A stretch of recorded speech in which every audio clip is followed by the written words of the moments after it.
Cette conférence va maintenant être enregistrée. Aucun de nous ne sait ce que nous savons tous ensemble. Lao Tse. Bonjour à toutes et à tous. Bienvenue à l'atelier numéro 2 du groupe d'études PMBOK 7 portant sur les principes du management de projet.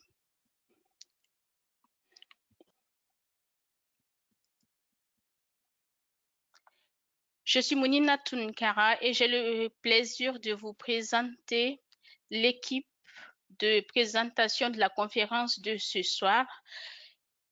Elisabeth Gauthier, dirigeante, consultante, formatrice et coach en management de projet chez Cléris Consultant. Gaël Fay, responsable MOA. Addis Nassirou, directeur de programme de transformation digitale. Armand Canfin, senior project manager. Et Thierry Amégan, senior project manager. Afin de mener à bien votre participation à la conférence, merci de vérifier le volume de votre micro, de mettre votre micro en mute et de poser vos questions via le chat.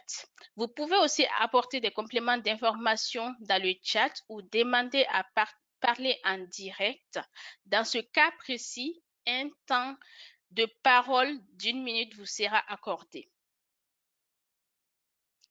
Je passe la parole à Elisabeth pour ouvrir la conférence. Merci Mounina. Alors, comment allons-nous partager avec vous notre lecture et notre compréhension du chapitre sur les principes de management de projet? Gaël va commencer par nous exposer les prérequis et l'objectif particulier de ce chapitre. Puis Addis et Armand nous feront entrer dans le contenu du chapitre sous forme de schéma synthétique avec les idées forces. Et puis ensuite, Gaël explicitera chacun des 12 principes avec des exemples concrets de pratiques et de comportements. Et c'est alors que nous nous arrêterons sur le principe manifester des comportements de leader avec Thierry. Puis à ce moment-là, je reprendrai la parole pour réaliser une synthèse et une mise en perspective de la position de ce chapitre dans l'ensemble du PMBOK. Et puis, j'aurai le plaisir d'animer la dernière séquence sur ce qu'il faut retenir. Et je dis bien animer cette dernière séquence, puisque ce que nous vous proposons ce soir, c'est de co-élaborer cette synthèse tous ensemble, sous forme, en produisant un nuage de mots récapitulatifs des idées forces, des notions, des concepts que vous aurez retenus. Pour cela, je vois que nous sommes une quinzaine. Eh bien, nous allons nous appuyer sur un outil collaboratif qui est Klaxoon. Peut-être que certains sont familiarisés déjà avec cet outil. Si ce n'est pas le cas, pas de panique. Je viens maintenant vous en donner le mode opératoire. Dans le chat, je viens de saisir un lien. J'espère que vous le voyez. Surtout, je m'adresse là aux personnes qui sont connectées avec un ordinateur. Donc, si vous êtes connecté avec un ordinateur, vous cliquez sur ce lien et puis vous allez voir apparaître des consignes. On va vous demander de compléter votre pseudo. Vous mettez votre prénom, un pseudo, ensuite d'accepter les conditions générales et puis de cliquer pour rejoindre. Et lorsque vous serez arrivé là, vous allez voir un bandeau rose, oui, qui sera inscrit « Un storm est ouvert ». Et à ce moment-là, vous cliquez sur le bandeau rose vif pour pouvoir participer. Et vous allez voir une petite fenêtre blanche comme celle dont j'ai fait une capture d'écran là sur la diapositive. Merci Mounina. Et donc, vous pourrez saisir mot après mot les mots que vous retenez et qui pour vous sont très significatifs de ce que nous aurons partagé et vous cliquez sur « Envoyer ». Une petite recommandation ceci dit. Si vous voulez envoyer une expression ou un mot composé, tel que celui qui apparaît dans l'exemple « état d'esprit », il faut que vous saisissiez état-d-esprit. Voilà. Nous avons ouvert l'activité dès le début de cette conférence, ce qui fait qu'au fur et à mesure de l'heure qui vient, vous pourrez saisir les mots qui vous viennent à l'esprit, hein, comme récapitulatif de la séance. Et nous ne clôturerons cette activité qu'à la fin de la séance. Donc, pour les retardataires éventuellement, ou ceux qui ont besoin d'attendre tout le déroulement pour pouvoir faire cette synthèse et contribuer à cette synthèse, là aussi, hein, soyez tranquilles. L'activité va rester ouverte jusqu'à la fin de la conférence. Voilà. À toi, Gaëlle. Merci, Elisabeth. Alors, en prérequis à la compréhension des principes du management, il est important d'avoir conscience que le management de projet vise la création de valeur pour une organisation et ses parties prenantes. Également, il faut avoir connaissance, il faut même adhérer au code de déontologie et de conduite professionnelle du PMI qui repose sur 4 valeurs fondamentales qui sont la responsabilité, le respect, l'équité et l'honnêteté. Un autre prérequis, plus global cette fois et relatif au lancement du projet, concerne la diffusion et le partage des informations relatives justement à cette valeur qui justifie le projet. Et il faut aussi s'assurer que l'équipe projet s'approprie cette vision de la valeur à atteindre et se projette vers sa situation future désirée. Nous l'avons imagé dans le schéma sur le côté, qui reprend bien le démarrage, le projet, le déroulement du projet jusqu'à son aboutissement. On voit clairement qu'on a besoin de ces 12 principes pour atteindre un objectif, puis on évalue l'atteinte de la valeur escomptée. D'ailleurs, c'est l'objectif, hein, c'est d'assurer la création de la valeur escomptée en mettant en pratique les 12 principes tout au long du projet. Je laisse la main à Addis pour le slide suivant.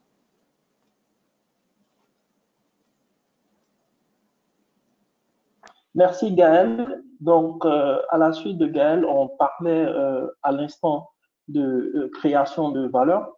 Et donc, ici, nous proposons, on a essayé de regarder en fait cette création de valeur par rapport ou dans le cadre de l'approche traditionnelle. Donc, ici, suivant le PMBOK, vous constaterez qu'avec l'approche traditionnelle 6, nous avons 5 phases. Hein, la phase d'initialisation, la phase d'organisation et de préparation, la phase d'exécution, la phase de clôture et une phase de maîtrise hein, qui vient parallèlement à cette phase d'exécution jusqu'à la fin de notre cycle. Donc, on remarque ici que la création de valeur dont on parle hein, dans le cadre du PMBOK 7 intervient vraiment tout au long du cycle de vie du projet.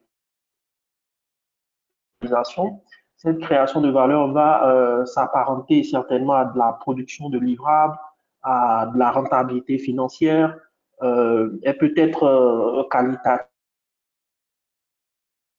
De véhiculer ici comme message, c'est que la création de valeur, elle sera permanente tout au long hein, du cycle de gestion des projets, voilà, suivant l'approche traditionnelle.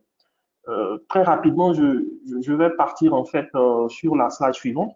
Donc, on montre également hein, sur l'approche agile, hein, comment est-ce que cette création de valeur va intervenir. Donc, ici, comme vous le constatez, l'approche agile, elle est centrée principalement sur les individus. Donc, raison pour laquelle nous avons ici les clients, nous avons le product owner hein, qui va vraiment représenter les clients dans le cadre du développement agile. Hein, nous avons cet ensemble de personnes-là qui viennent renforcer l'équipe Scrum. Nous avons, après, vous avez d'autres rôles jusqu'au Scrum Master. Donc, on part donc des besoins métiers qui sont remontés par des clients et qui sont transmis à notre product owner, hein, qui va les ranger dans ce qu'on va appeler un product backlog, donc dans le backlog. Ce backlog va contenir un ensemble de user stories. Les user stories, en fait, vont être planifiées par l'équipe Scrum et priorisées, hein, de telle sorte que nous puissions obtenir un backlog de sprint, un backlog de user stories, en fait, priorisé.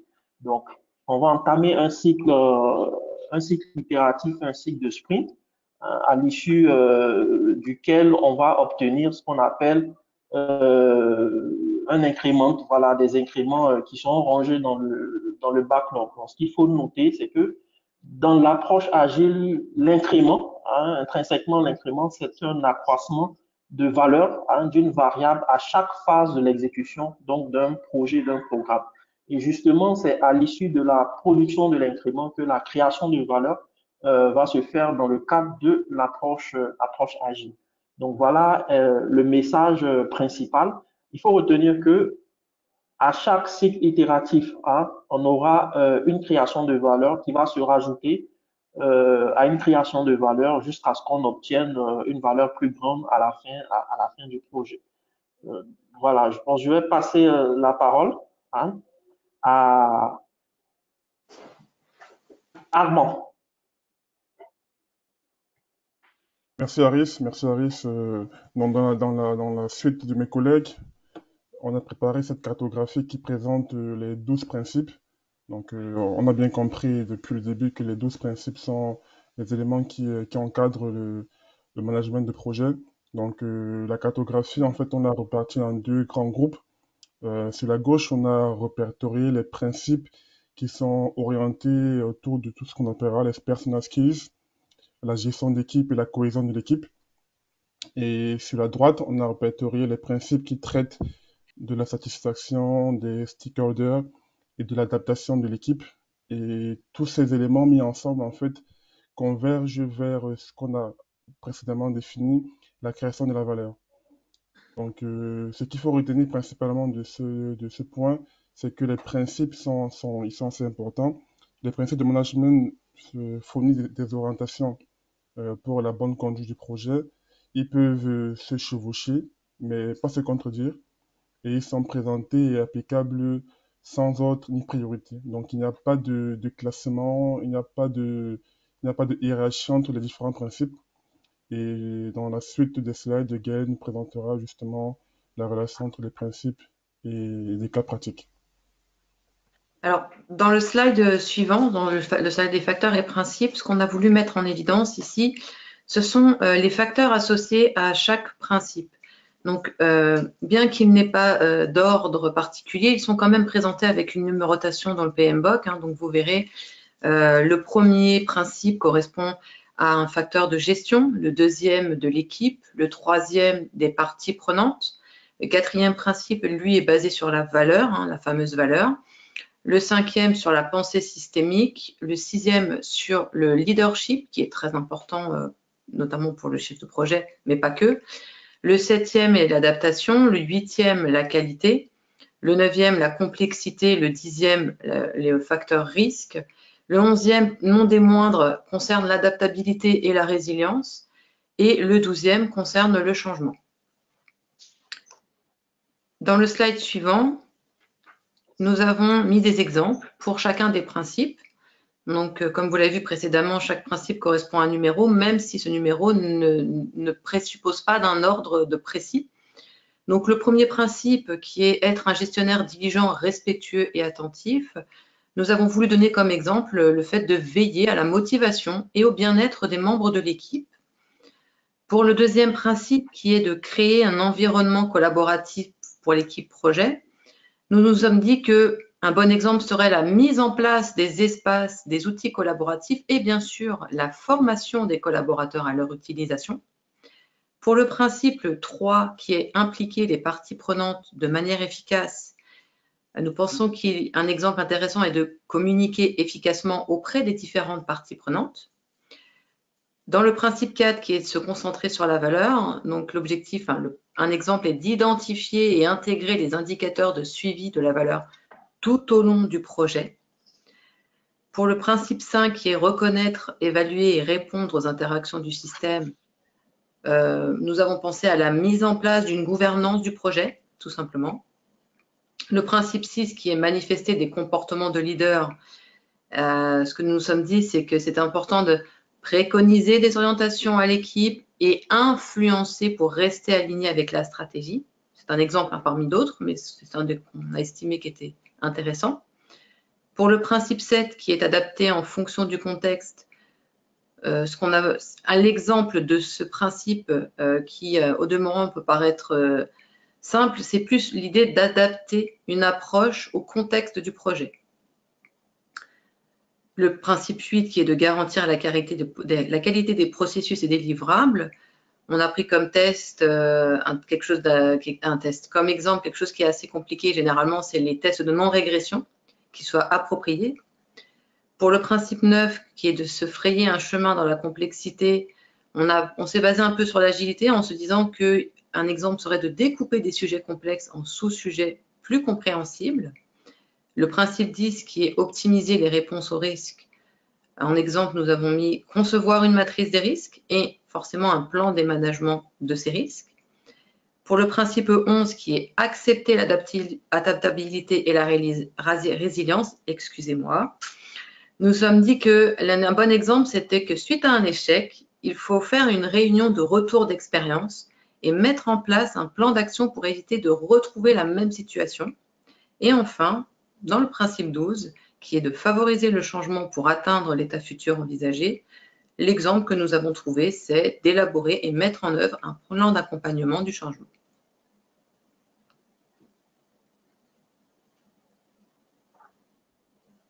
À toi, Thierry. On t'entend pas, Thierry. Ouais. Là, vous m'entendez? Oui. Ok. Merci Gaël pour la présentation des cas pratiques et des exemples que tu as donnés. Effectivement, ça nous inspire tous et on s'y retrouve tous en tant qu'acteurs projet. Mais attardons-nous sur le principe de manifester un comportement de leader, donc qui fait appel effectivement au leadership des acteurs projets.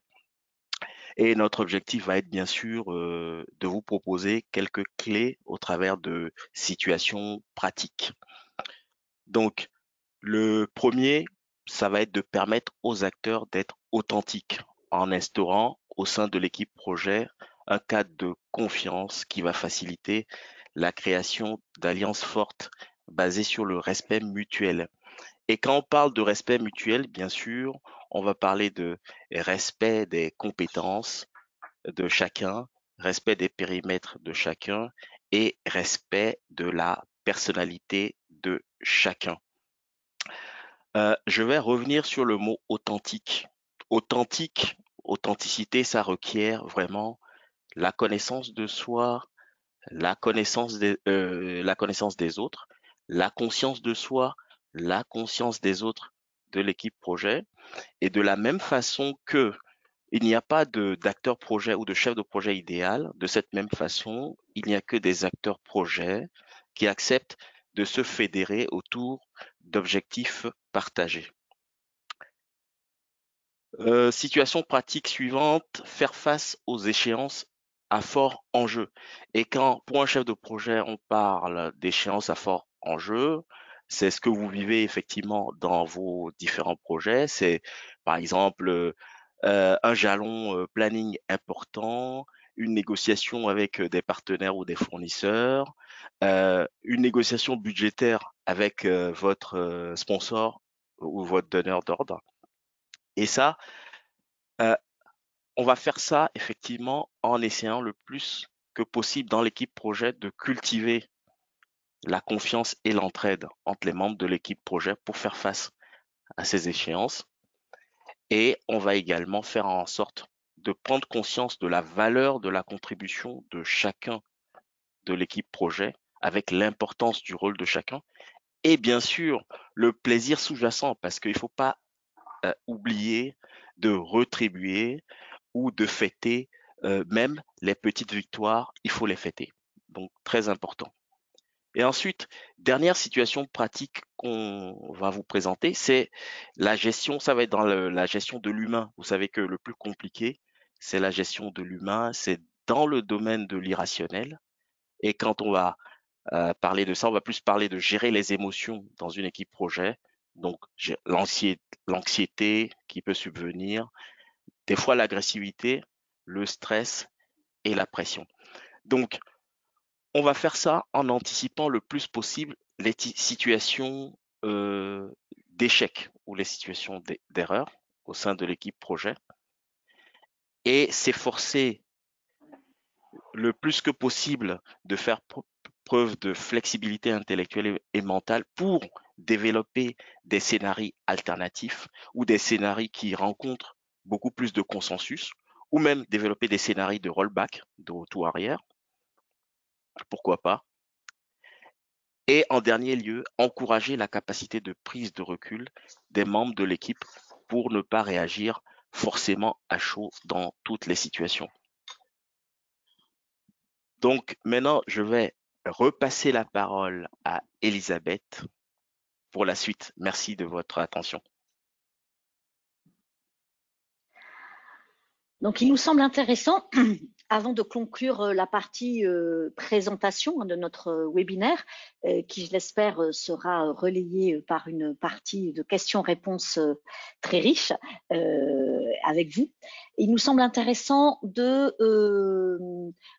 bien positionner et bien articuler les principes de management du projet avec le reste du contenu du PMBOK, la version 7, puisque tous ensemble, les principes donc, qui font partie du standard en management de projet, avec les 8 domaines de performance rattachés, en fait, constituent comme un système intégré qui concourt de manière interdépendante à la création de valeur et à assurer, à garantir que si nous nous approprions ces principes et nous les transposons et nous les traduisons tous les jours dans les activités essentielles de chacun des domaines de performance, alors nous devrions garantir la livraison efficace des résultats du projet. Donc, la première partie du PMBOK porte sur le standard en management de projet avec la partie sur la création de valeur, qui est vraiment ce qui doit orienter les pratiques et les comportements. Puis, ensuite, la deuxième partie, ces principes de management orientent donc ces actions et les comportements dans chacun des 8 domaines de performance des projets. Donc, les 8 domaines de performance, eh bien, là, je vais les lire, les nommer dans le sens des aiguilles d'une montre, encore une fois, sans priorité, sans donner la priorité à l'un ou à l'autre, en ayant en tête qu'ils sont interdépendants et que, en fonction du moment du projet, du contexte du projet, eh bien, les acteurs projets, qu'il s'agisse d'un chef de projet s'il est nommément désigné dans une approche plus traditionnelle ou l'équipe projet si nous sommes plutôt dans une approche agile avec une équipe projet auto-gouvernée, auto-organisée, eh bien, pardon, excusez-moi, oui, en fonction du moment du projet et de l'analyse que vont faire les acteurs du projet du besoin, voilà, un domaine de performance peut prendre le pas sur un autre. Donc, en commençant par 12 heures, donc les parties prenantes, donc il y a un certain nombre d'activités à réaliser concernant les parties prenantes. Et le PMBOK nous propose toute une checklist, en fait un guide pour réaliser ces activités. Et justement, je vais prendre l'exemple des parties prenantes avec une ressource qui est une technique. Donc, la technique qui peut être intéressante pour garantir la réalisation d'une activité dans le domaine de performance des parties prenantes, c'est la technique de l'analyse des parties prenantes, la cartographie des parties prenantes. Et pour ce faire, je peux m'appuyer sur un artefact, donc qui est une autre ressource, un modèle de cartographie des parties prenantes. Ensuite, il y a tout ce qui va se concerner le domaine de performance de l'équipe, qui va bien sûr respecter et s'assurer que si l'environnement collaboratif a été créé et si les comportements de leader tels que tu nous en as illustré certains, Thierry, sont au rendez-vous, alors cette équipe et ce fonctionnement d'équipe concourra bien à la performance du projet. L'approche de développement et le cycle de vie, donc à choisir au début du projet en fonction du contexte, en fonction de certains éléments sur la maturité organisationnelle de l'entreprise, sur l'existence ou pas d'échéances fixées par l'environnement extérieur, hein, etc. Et l'adaptation tout au long du projet, chemin faisant, de cette approche de développement et ce cycle de vie. Bon, la planification en définissant les jalons, en fonction du cycle de vie, encore une fois, ou de l'approche, dans l'approche agile, on va planifier les sprints si nous avons décidé que nous réaliserions ce projet selon la méthode Scrum. Voilà. Le travail du projet, donc la réalisation et l'exécution des tâches propres à la nature du projet et à l'approche qui est choisie. Autre domaine de performance, tout ce qui va concerner la livraison et les activités de livraison, réception, approbation qui vont être mis en œuvre en suivant le principe de créer la qualité dans les processus et les livrables, et notamment, si je fais le lien avec l'exemple cité par Gaël, en réalisant des tests de non-régression, si c'est une activité pertinente dans le type de projet en question. Et puis les mesures, puisque nous cherchons à créer de la valeur, donc il va falloir intégrer dans ce domaine de performance dans la réalisation du projet, c'est-à-dire définir les indicateurs représentatifs de la valeur. Et là, le PMBOK et ce domaine de performance nous propose un champ assez large de valeurs et d'éléments dont apprécier la mesure.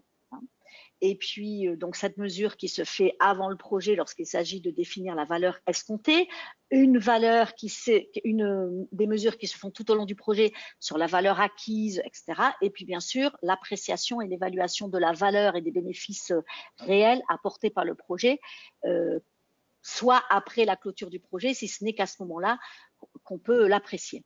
Et puis, pour terminer, tout ce qui va concerner la maîtrise de l'incertitude, avec notamment des activités liées à l'appréciation et à la gestion des risques et des opportunités et la complexité, puisqu'il s'agit tous les jours d'avoir un comportement orienté et qui démontre qu'on est capable de se frayer un chemin dans la complexité, puisque c'est un des 12 principes.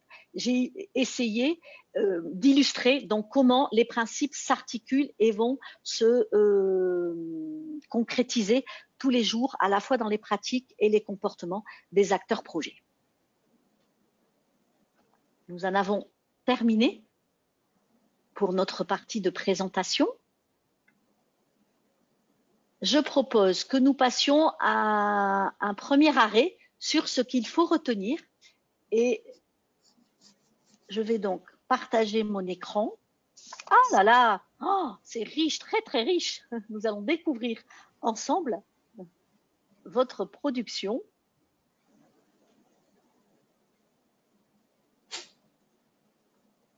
Est-ce que vous la voyez ? Alors, je vais avoir besoin de vous. Est-ce que quelqu'un peut me dire combien d'idées ont été lancées? C'est vous qui le voyez quand vous êtes dans Klaxoon? Parce que moi, je ne peux pas le voir. Il y a 40. 40? Super. 40 idées. Oui. Alors, sous cette forme de nuage de mots, vous voyez que le mot qui ressort en exergue, hein, c'est le mot authenticité. Donc, il y est peut-être, en tout cas, c'est ce vers quoi, Thierry, tu as attiré notre attention dans la partie manifester des comportements de leader, suivi de tas d'autres mots. Peut-être on peut faire déjà un premier travail de sélection, c'est-à-dire que si vous cliquez dans la petite fenêtre où vous avez le nombre d'idées, chacun doit le faire, hein, et moi je le fais aussi. Vous allez voir les idées qui apparaissent en ligne. Vous balayez votre écran et à droite de chaque mot, de cette liste de mots, vous avez des cœurs en gris. Vous pouvez sélectionner allez, les 5 mots qui pour vous sont les plus importants et sont vraiment ce que, en tout cas, vous, personnellement, vous allez retenir de cette première partie de notre webinaire. La valeur, oui.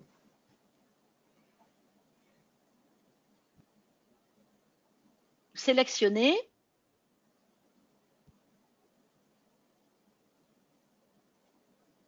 Alors, il faut que vous balayiez tout votre écran, hein, parce que les 40 ne vont pas apparaître sur un même écran.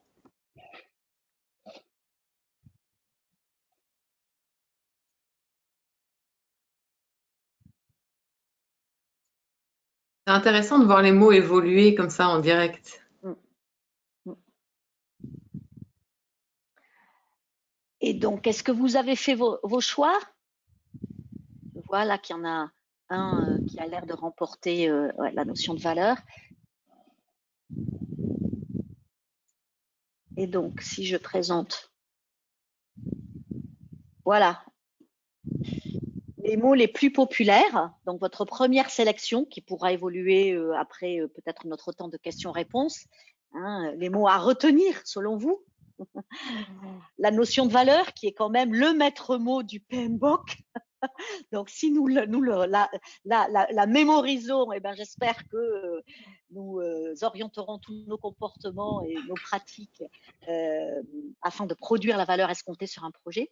Donc, l'agilité, cette notion d'adaptabilité, d'agilité, leader, authenticité, hein, vous le voyez comme moi. Voilà. Donc, on va peut-être revenir sur... je vais arrêter de partager mon écran là un instant. Et pour que nous nous retrouvions tous ensemble et que, avec ce nuage de mots en tête, eh bien, nous abordions la partie échange.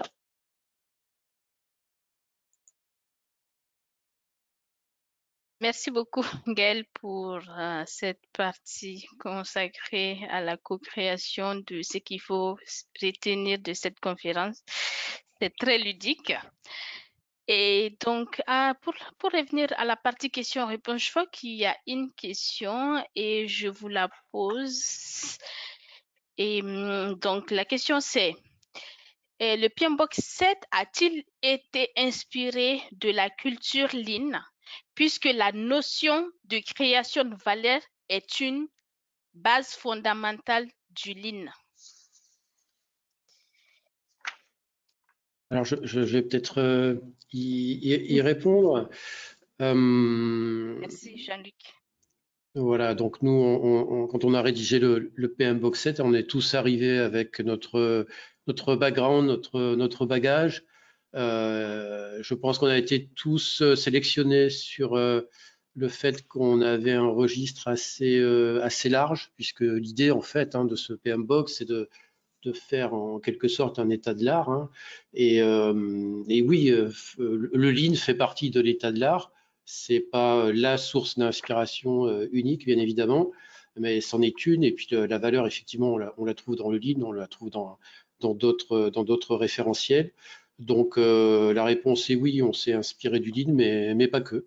Hein. Et je voudrais compléter également ce qu'on a vu autour des mots-clés. Bon, la valeur, je ne vais pas y revenir. Hein, la séquence, je vous rappelle, sur un projet, en fait, on commence par livrer, à produire des livrables qui sont suivis par des résultats, des outcomes, qui eux-mêmes fournissent de la valeur. Donc après, il y a différentes, on va dire, différents niveaux de granularité, de finesse. Hein. Parfois, on rajoute un élément intermédiaire entre les résultats et la valeur qui sont les bénéfices. D'accord.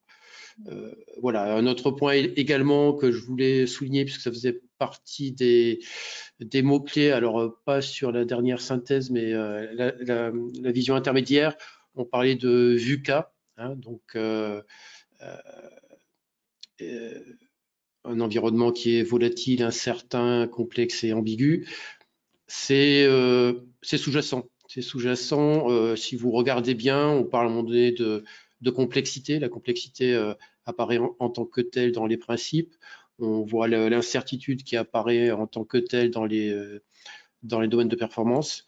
Et chaque fois qu'on évoque ces éléments-là, on fait référence d'un élément à l'autre et également à la volatilité et à l'ambiguïté. Donc, ouais, ça fait partie également de l'état de l'art. Ce qu'on a voulu vraiment faire, alors je l'avais dit un petit peu la dernière fois, hein, mais c'est de faire sauter un peu les barrières qu'on a parfois, qui sont construites de façon artificielle par certains, et je ne vais certainement pas dire par tous, mais par certains agilistes qui disent bon ben voilà, nous on est les agilistes, on crée de la valeur, là où les chefs de projet, sous-entendu ceux qui savent faire que du waterfall, eux créent des livrables.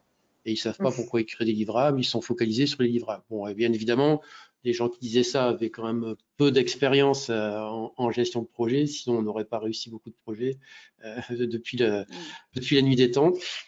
Donc voilà, on a voulu remettre en perspective, hein, et je dirais que l'agilité, c'est certainement pas, comment dire, le point focal et unique de ce PM Box 7. L'agilité est une des sources d'inspiration. Je pense que la pensée universelle, elle évolue par vague.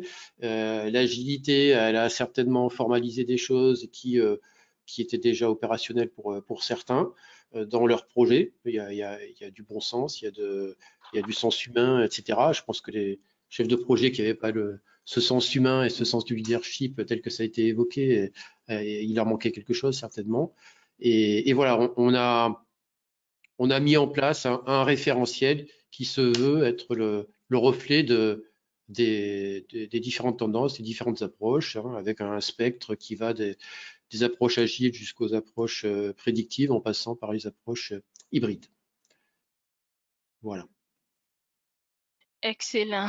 Et la deuxième question, c'est adresser la complexité. Est-ce en lien avec la pensée complexe d'Edgar Morin? Alors, je ne pense pas qu'on faisait forcément référence explicitement à ça, hein. On était un environnement très, très international. Je suis sûr que tout le monde était forcément au fait de ça. On va dire qu'on était plutôt sur le system thinking, hein, la pensée systémique. Alors, il y a certainement des intersections, mais voilà, c'est de dire, on peut voir un projet comme un système qui est lui-même composé de sous-systèmes et qui s'inscrit dans un ensemble de systèmes supérieurs, et tous ces systèmes et sous-systèmes interagissent les uns avec les autres. Donc voilà, un projet, il est en interaction avec des parties prenantes qui interagissent sur l'avancée du projet. Il produit des livrables au fur et à mesure. Il s'inscrit dans une organisation, il s'inscrit dans une culture, il s'inscrit dans un environnement concurrentiel, etc. Donc voilà, je dirais que, alors moi j'ai forcément participé à la création de l'ouvrage en anglais. Voilà, pour ceux qui ont cette culture-là, hein, la référence évidemment c'est le system thinking, approche systémique. De la même façon, j'en profite pour faire une aparté. Le tout premier principe, alors dans la liste, hein, qui parle de gestionnaire, en anglais, en fait, c'était stewardship. Et bon, c'est un casse-tête à traduire correctement en français, hein. L'équipe de traduction m'avait sollicité là-dessus d'ailleurs, hein, parce que voilà, stewardship, ça peut être, si on parle de steward dans la culture française, on voit tout de suite quelqu'un en uniforme qui passe dans les travées d'un avion. Steward, c'est l'intendant. Oui, mais bon, un leader, c'est plus qu'un intendant. Et puis, je pense que le dernier rebond s'est fait un peu sur la culture de nos amis québécois, puisqu'au Québec, ils ne parlent pas de chef de projet, hein, ils parlent de gestionnaire de projet. Donc finalement, intendant, gestionnaire, ça faisait un petit peu écho et c'était cohérent avec cette idée de manager de projet, de leader. Excellent. Donc, par rapport à ça, c'est vrai qu'on en a discuté aussi avec l'équipe. Et justement, Elisabeth avait suggéré que c'est peut-être la traduction venait du Québec aussi, parce que c'est vrai que on comprenait pas aussi, puisqu'on avait lu en anglais la traduction, on se disait, mais il y a quelque chose qu'on n'arrive pas à comprendre en fait dans le pourquoi de la traduction. Donc là, maintenant, c'est clair pour nous. Pour la prochaine fois, on pourra discuter avec les gens qui se posent la question aussi. Et donc, l'autre question, en fait, c'est quelle serait la traduction opérationnelle de ces 12 principes? Je pense que oui. Qui souhaiterait répondre à cette question, Elisabeth? Alors, je peux prendre un exemple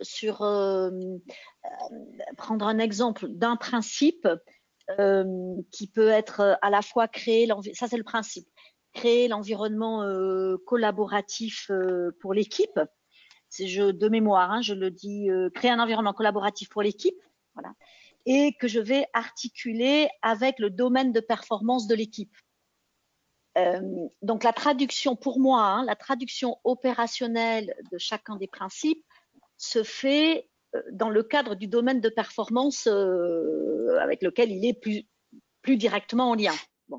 Donc concrètement, si nous cherchons à faire que ce domaine de performance de l'équipe soit performant, justement, eh bien, il y aura des activités à réaliser de sorte que l'équipe, qui est une entité en soi, le collectif en fait de personnes qui vont travailler ensemble de manière co-responsable, se sentant mutuellement responsables du résultat ou de l'atteinte de l'objectif, que ceci ait lieu. Et donc, ça veut dire animer, par exemple, une réunion de lancement de l'équipe projet. Et lors de cette réunion de lancement, eh bien, l'équipe va poser ses fondations. Pour poser ses fondations, peut-être qu'il va falloir faire une activité de brise-glace, d'ice-breaking, pour se découvrir. Une activité qui va consister à s'assurer que les membres de l'équipe partagent la vision du projet. Une autre activité qui peut donner lieu à un artefact. Donc là, j'essaie de reprendre les termes tout à l'heure du système intégré, qui serait la charte de l'équipe, qui tous ensemble, les membres de l'équipe vont définir comment ils vont fonctionner au service du projet, en s'appuyant sur un modèle, si je reprends la notion de modèle, et qui est proposé dans le PMBOK, qui est le modèle du développement, des stades du développement d'une équipe de Brice Tuckman. Voilà. Parce que c'est un Américain, un psychosociologue qui a étudié et qui nous propose un schéma en 5 étapes, voire 6, de développement d'une équipe, et une équipe s'agrandit. Donc au début, c'est une pseudo-équipe, et donc pour qu'elle se transforme en équipe, alors il faut faire un certain nombre d'activités, comme je viens de le dire. Concrètement, dans une équipe agile, réaliser une rétrospective d'équipe est une activité opérationnelle au service du domaine de performance, pour moi, de l'équipe. C'est-à-dire qu'à chaque fin de sprint, si on réalise une rétrospective en se demandant qu'est-ce qu'on garde, qu'est-ce qu'on continue à faire, qu'est-ce que ce sprint qu'on vient de réaliser ensemble nous a appris de nouveau, et quelles décisions et actions décidons-nous en amélioration continue, qu'est-ce qu'on tente dans le sprint suivant, quelque chose de nouveau, ou qu'est-ce qu'on maintient, ou qu'est-ce qu'on arrête de faire, de sorte que notre équipe grandisse et devienne une équipe véritablement performante au service du projet. C'est un exemple. Est-ce que ça répond, Eléa? Pardon, oui, c'est ça? Est-ce que ça répond à votre question, Eléa? Oui, je vous remercie. C'est un peu plus clair de savoir, en fait, finalement, je voyais pas comment on traduisait ces 12 principes d'emblée. Finalement, si je comprends bien, on les utilise au sein d'un domaine de performance. On les rapporte à un domaine de performance que l'on souhaite, vers lequel il se rattache naturellement, ou qui est prioritaire un peu sur notre projet. Alors là, je parle sous contrôle de Jean-Luc et Hamid. Vous l'aurez compris que notre lecture et compréhension du chapitre a été supervisée et guidée par nos deux hommes de l'art, nos deux experts. En fait, dans le PMBOK, vous ne trouverez pas, sauf erreur de ma part, un tableau avec la correspondance entre les 12 principes et les 8 domaines. Parce que d'abord, il n'y a que 8 domaines de performance, il n'y en a pas 12. Donc, si dans mes propos, je vous ai laissé penser qu'un principe était exclusivement en lien avec un domaine, eh bien, ce n'était pas mon intention. Merci d'avoir posé la question. Mais il y a des principes qui, pour moi, résonnent et sont beaucoup plus en lien avec des domaines que d'autres. C'est pour ça que j'ai pris créer l'environnement collaboratif pour l'équipe. Si je veux que cette équipe collabore, eh bien ensuite, elle va. Qu'est-ce que c'est qu'une équipe performante? C'est effectivement une équipe qui collabore, et de sa collaboration, eh bien, la preuve de cette bonne collaboration s'apprécie dans les sorties, les résultats, les livrables qui vont être produits. Alors peut-être Jean-Luc. Oui, effectivement, je peux compléter un peu. Alors c'est tout à fait exact ce que tu as dit, Elisabeth. Et voilà, pour bien positionner les concepts les uns par rapport aux autres, les 12 principes, c'est vraiment, enfin, ça touche à l'état d'esprit. L'idée, c'est qu'on met dans le PMBOK beaucoup plus en avant l'aspect humain des projets. Si on regarde le PMBOK 6, alors avec un biais peut-être un peu simpliste et caricatural, c'était une collection de processus. Alors on en a besoin, on a besoin de choses structurées, ça c'est pas remis en question, mais les processus ont quelque chose, on va dire, de presque automatisé, robotisé. Voilà, on a des entrées, on a des techniques et outils, on a des sorties, et puis on réplique à l'infini ce genre de modèle, quelles que soient les personnes qui appliquent ce genre de processus. L'approche par principe casse un petit peu cette logique-là en disant, les projets, ils réussissent ou ils échouent, certes avec le bon choix de la méthode, mais ils réussissent ou ils échouent surtout grâce ou à cause des personnes, et grâce ou à cause du comportement des personnes, à l'état d'esprit des personnes. Donc, ces principes-là touchent vraiment à l'état d'esprit qui doit guider le comportement des acteurs du projet, et pas que les chefs de projet, les membres des équipes projet, les parties prenantes, etc. Donc, un état d'esprit, quelque part, sa traduction opérationnelle, elle est multiple. C'est pas au travers d'un principe qu'on a quelque chose d'ultra opérationnel et concret, d'où l'intérêt d'avoir ces domaines de performance qui, eux, sont des rassemblements, sont des groupes d'activités réunis de façon logique et qui contribuent à la production de résultats, des outcomes. D'accord. Donc, effectivement, si vous voulez avoir une traduction plus opérationnelle, c'est du côté des domaines de performance qu'il faudra chercher. Et si on va encore plus loin dans le concret, ces domaines de performance eux-mêmes vont pouvoir aller piocher dans les techniques, modèles et artefacts qui sont également une des sections du PMBOK. Je rappelle également que cette section fournit un ensemble d'exemples qui se projette ensuite et qui se prolonge et qui se détaille dans la plateforme PMI Standard+. Effectivement.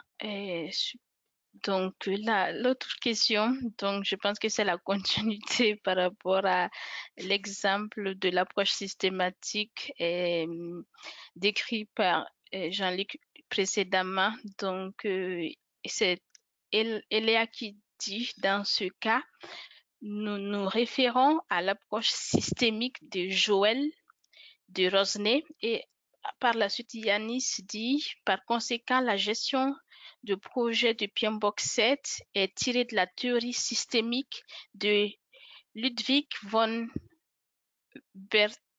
Bertalanffy. Je n'arrive pas à prononcer bien ce nom de famille. Alors, je dirais qu'on voit toute la magie et tout l'intérêt de ce genre de groupe de discussion.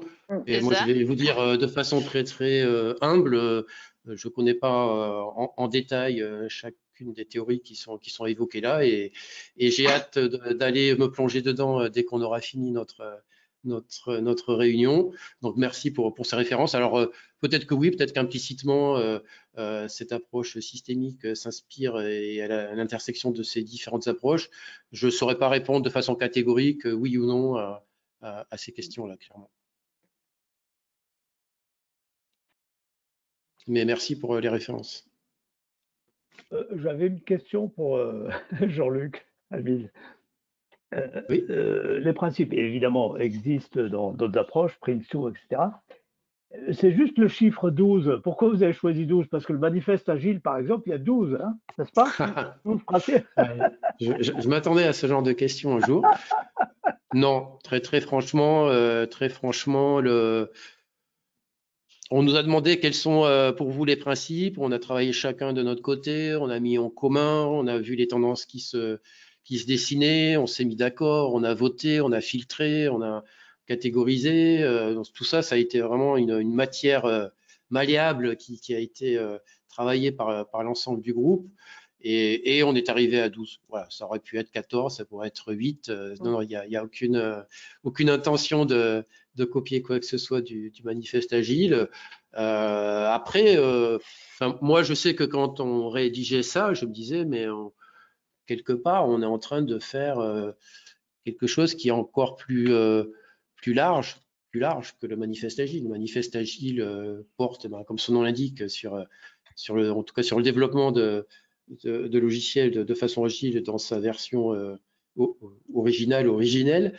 Là, nous, on parle de gestion de projet au sens large et on s'imprègne, on s'alimente des avancées, des différentes avancées qu'il y a eu et je pense qu'on est, voilà, enfin, par définition, on est plus large que ce qui est évoqué dans le manifeste agile. Donc, c'est une des sources d'inspiration et ce qu'on veut montrer, c'est qu'il n'y a pas que l'agilité dans la vie non plus.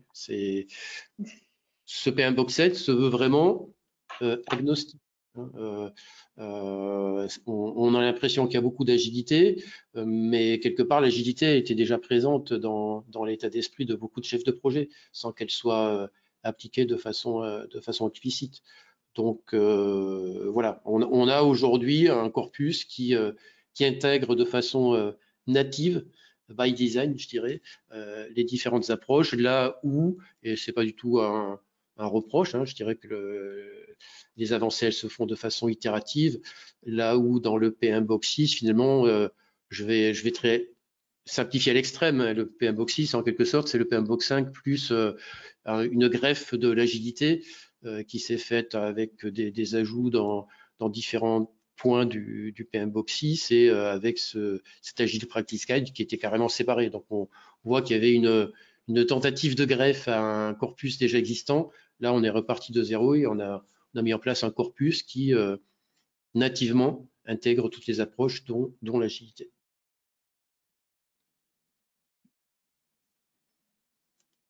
Ok, merci pour les éléments, Yanis. Je regarderai ça avec attention. Est-ce qu'il y a d'autres questions sur le chat? Je ne vois pas d'autres questions.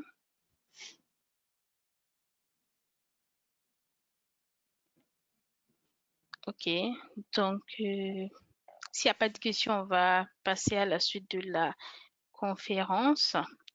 Donc, pour ceux qui ont assisté à la réunion d'aujourd'hui, vous pouvez d'ores et déjà déclarer votre code PDU.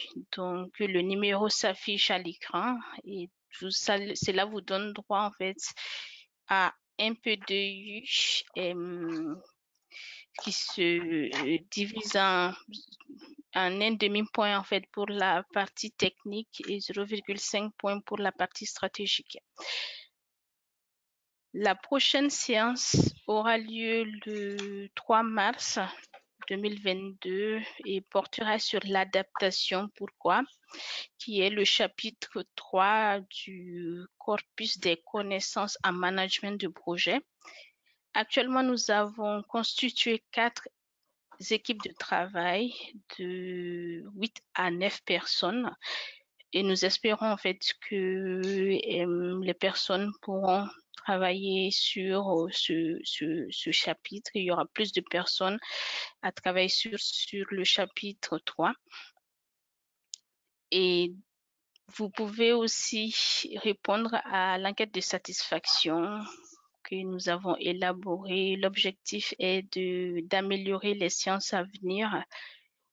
Et notamment, vous pouvez le scanner directement et répondre à l'enquête. Et nous vous communiquerons aussi le lien de l'enquête après la réunion. Nous avons travaillé dans le cadre de l'élaboration de cette conférence avec différents livrables qui s'affichent à l'écran. Notamment, tous ces documents sont téléchargeables en fait gratuitement sur le site du PMI en tant que membre du PMI. En complément de référence, vous avez également le dictionnaire de management de projet, la collection essentielle de management de projet et les normes AFNOR, toujours en fait dans l'envie de progresser dans la gestion de projet et d'avoir plus de références. Donc, ces différents livres, la bibliographie sera amenée à augmenter au fur et à mesure des séances. Nous vous remercions pour votre présence à la conférence d'aujourd'hui et une fois de plus, merci à l'équipe de présentation d'aujourd'hui. Je reviens en fait sur la première page pour pouvoir remercier une fois de plus les personnes qui ont donné de leur temps, de leur énergie et faire en sorte qu'on puisse aujourd'hui tous ensemble avoir l'opportunité de discuter sur ces sujets. Donc, nous avons Elisabeth Gauthier, Gaël Fay, Addis, Nassirou, Arma, Fankam, Thierry, Améga.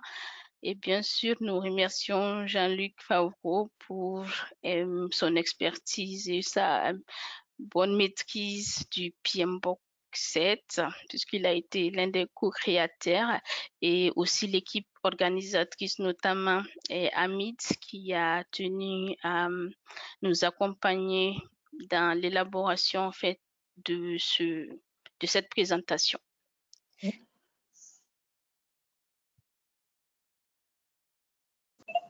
Et merci à toi, Mounina. Merci, Mounina. Oui, merci à tous. Merci beaucoup, Moulina. Merci à tous. Merci à tous pour vos contributions. Merci à tous. Au revoir. Merci. Au revoir.